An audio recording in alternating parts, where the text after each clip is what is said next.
You know the feeling when you're praying for a 6 so you can begin your Ludo journey? 6! Yay!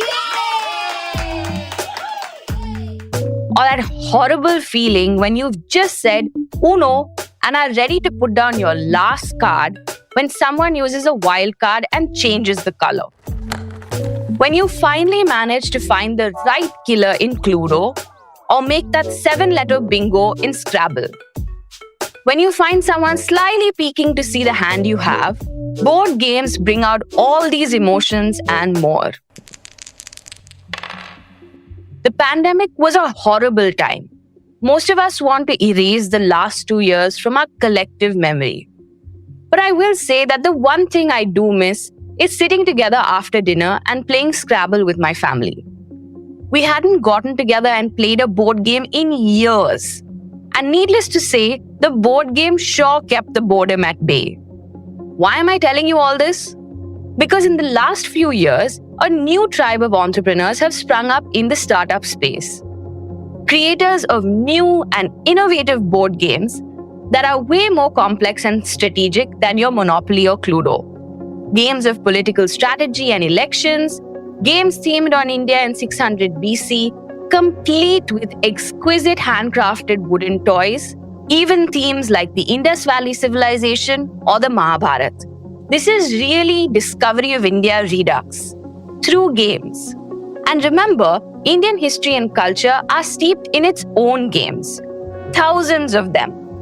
So today, we check out the resurgence of this trend and try to understand the business of board games. What is the size of the global board game market?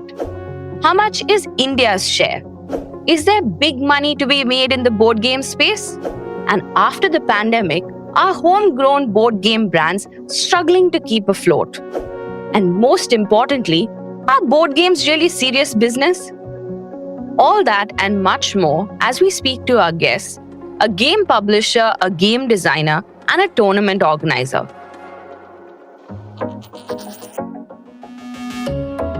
It's Friday, March 3rd. I'm your host, Rekhi, and you are listening to this episode on the Morning Brief.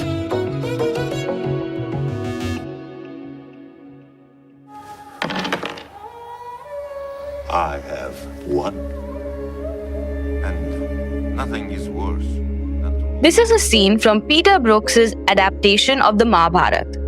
Final moments in the fateful game of dice or pachisi, where Yudhishthir rolls away his possessions, his kingdom, his brothers, his own freedom, and even Draupadi. Board games have been an integral part of our cultural history. Be it chess's predecessors, Chaturanga or Ashtapada, or South Indian games like Palangudi, the country has a rich history of board games. But today, we aren't speaking about the revival of traditional Indian games, but rather modern strategy games that have been designed to give the likes of Germany's wildly popular Catan a run for their money. Shasn is a competitive, high-octane political strategy game. Cards versus Sanskar, a party game. The Pole is one of its kind board games that simulates a real election. Angry Indian. Divide siblings, unite the nation. Yuddha Bhumi, an Indian game of war.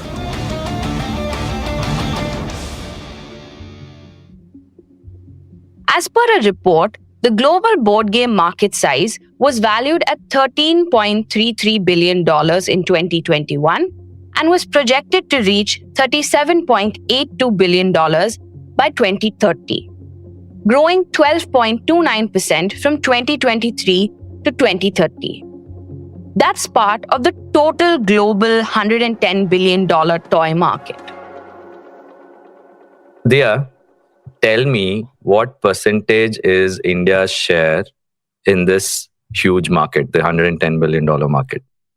That was Phalgun Polepalli, co-founder of Dice Toy Labs and Mozaic Games, a rising star in the ecosystem of board games. We have 1.4 billion people, right? 300 million upper middle class people. And what do you think is our market share in this? Just a wild guess, and this could be completely off the mark, but okay, maybe 5-10%? Wow. Okay. It's 0.5%. Oh, wow.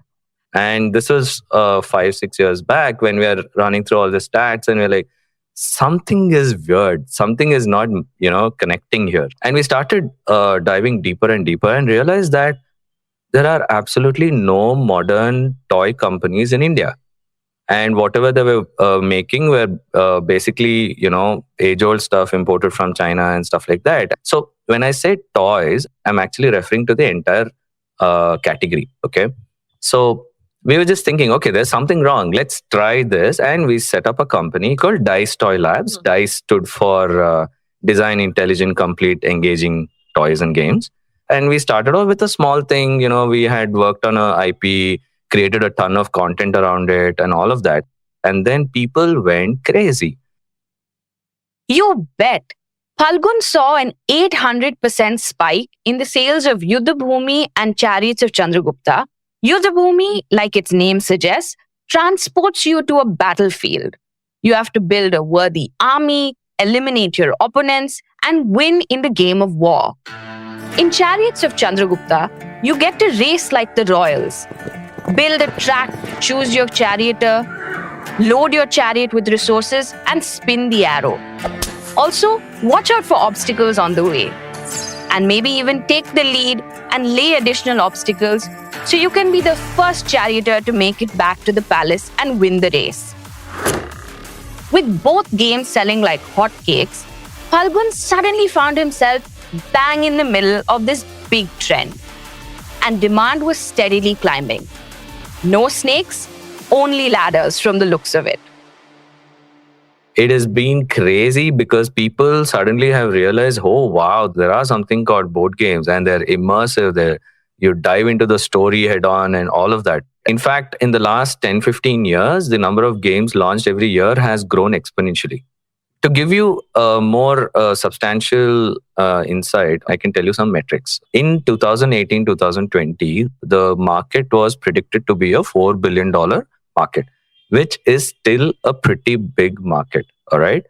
And this $4 billion was a small speck in the toy market, right? The toy industry was $110 billion, which was growing at 10 to 12% every year.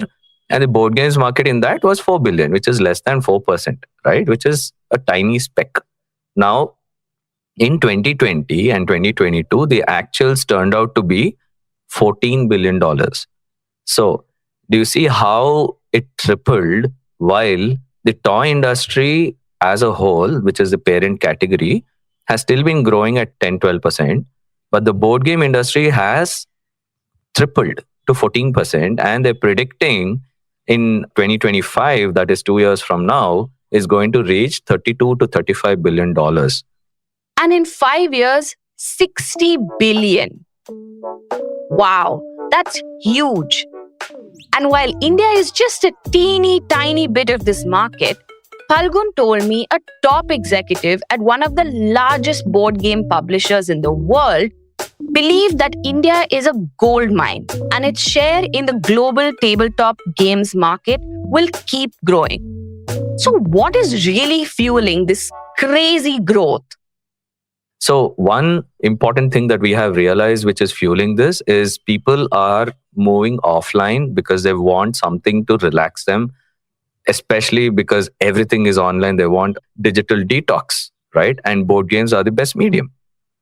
And there was a ton of innovation which was happening outside India. To give you an example, it all started with one game which was called Settlers of Catan. And suddenly in the last 4 or 5 years, Catan has been selling like crazy. And they, the legal count or the real count is, they sold close to 40-50 million copies. And each game, it costs around 5,000 rupees. Can you imagine how rich this publisher is? So this kind of started a whole paradigm shift and a snowball effect in board games. And Indians also started adopting a lot of games. More importantly, the Gen Z and the millennials started binge watching all of these pop culture shows like, the Big Bang Theories and Stranger Things and all of these shows. And they started seeing somebody playing Dungeons and Dragons, somebody playing Catan, somebody playing all of these modern strategy board games. And they were all curious. They're like, hey, I saw this on Big Bang Theory. Is this game like that? Right? That was like an eye-opening thing for us when we saw that Indians binge watching all of these shows.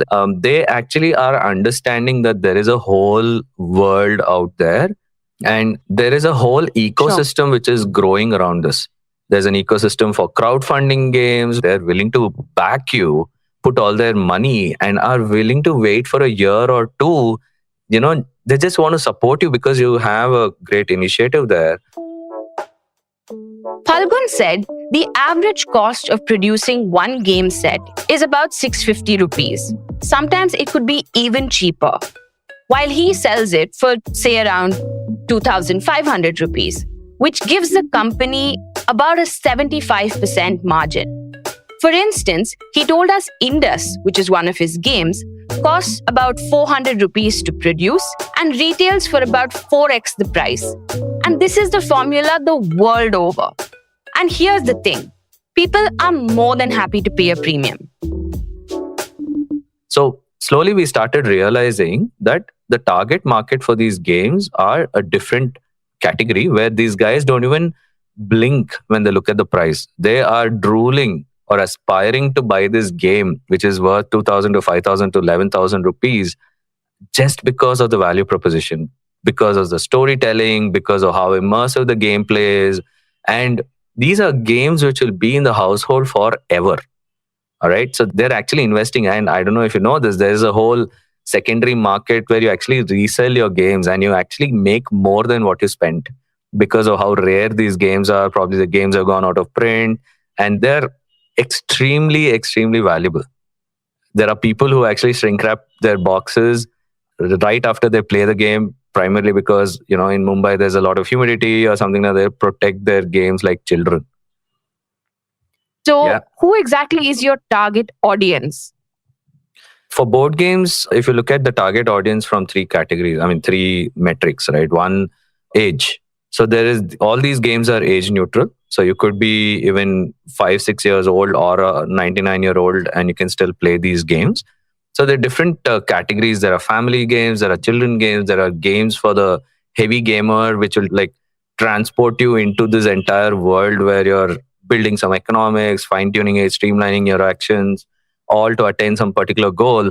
And these can go on for 120 to 180 minutes. So there are games which actually people play for 7 or 8 hours and they are obsessed with these games. Okay.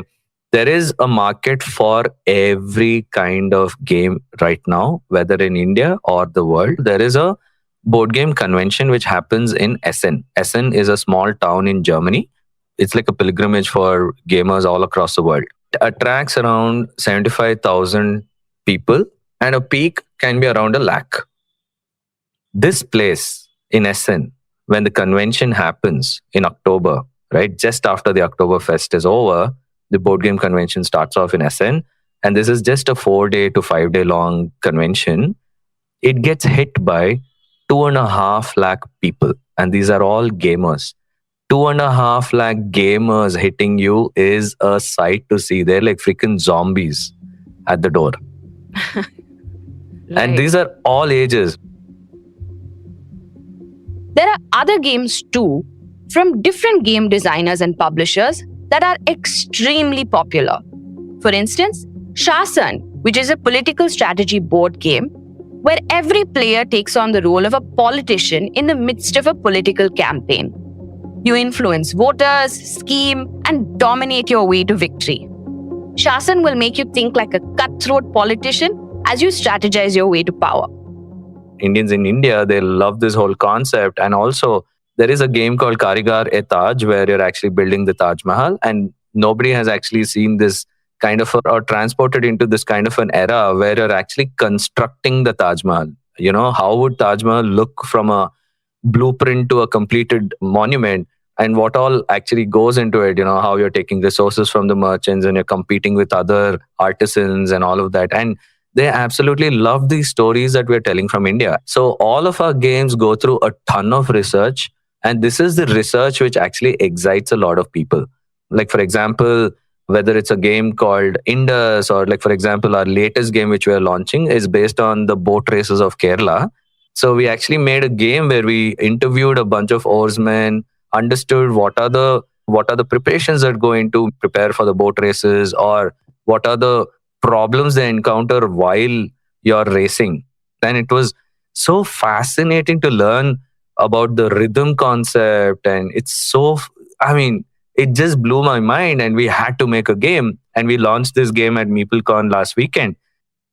One other thing that I wanted to, quickly get your insight on was about how the landscape has evolved. Like, when you started in 2017, 2018, Right. how many board game cafes were around? How many publishers were around? How many designers were around? And now what has that landscape evolved to look like? Dia, you just read how my does it look mind. now? You really read my mind. So, to give you Right. an example, around 5 years back, we had created this small WhatsApp group which had like 5 or 7 members, all Indian designers. And that WhatsApp group has grown exponentially right now. So now they actually have a Linktree page where, there are 700 plus Indian game designers with amazing concepts and ideas. And can you imagine, right? Like 5 years back, there were probably just a handful of board game cafes in India, board game cafes. And today there are probably 200 plus board game cafes and meetup organizers who are building their own communities in silos. And, like, for example, in Bangalore, there are a bunch of board game meetups which happen every week, like, 2 days in a week, where 100, 200 people. And it's amazing when you walk to any of these meetups, not one person is looking at their phone. Their phones are, in fact, not even there on the table.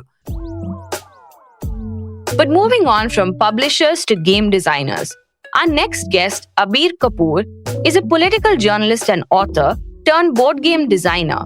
And when you hear from him, you'll know just how much his work has influenced his games. Indian elections have all the perfect ingredients for a great board game. Quirky characters, heaps of money, lots of potential for corruption, fake news, the lust for power, possibly doing some good along the way too, drama, comedy, the works. And so it was an obvious choice for a theme, and probably the reason why Abeer created the poll. I think a lot of people are begging for their own lives, their societies, their lived experience to be turned into a way that they can interact, change it around. And elections become that one and the most obvious layer to enter. And you're able to be like, acha, theek hai, election kya hota hai? And then they'll be like, it's money, it's that, but it's the world's largest sort of selection, or, it's the way that we choose. And it is the largest sort of choosing exercise ever. And that in itself is a game. So you tell people that, you have to read before you vote. You have to understand how an election is fought, and games allow that barrier to be broken. Through a game, I can run a political party.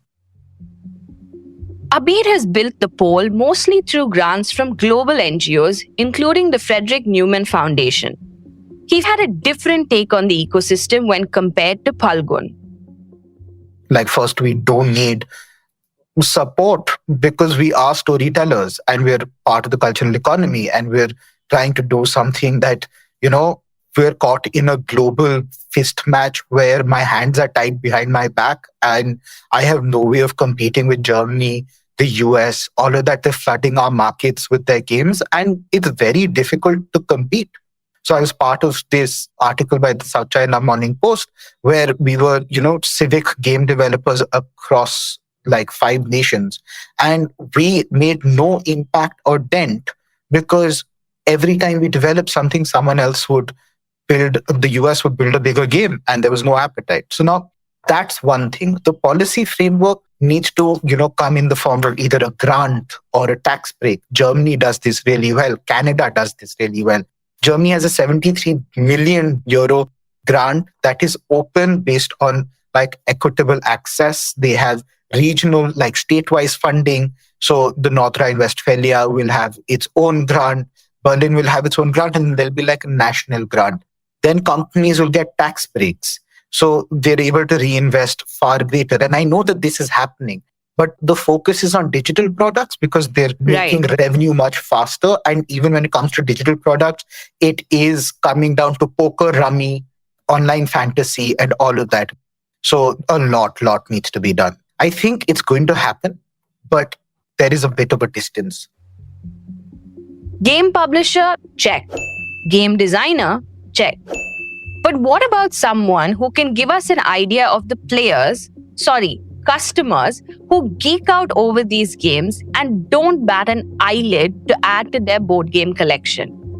I spoke to the man who organizes the biggest party of board gamers in the country, Prashant Maheshwari.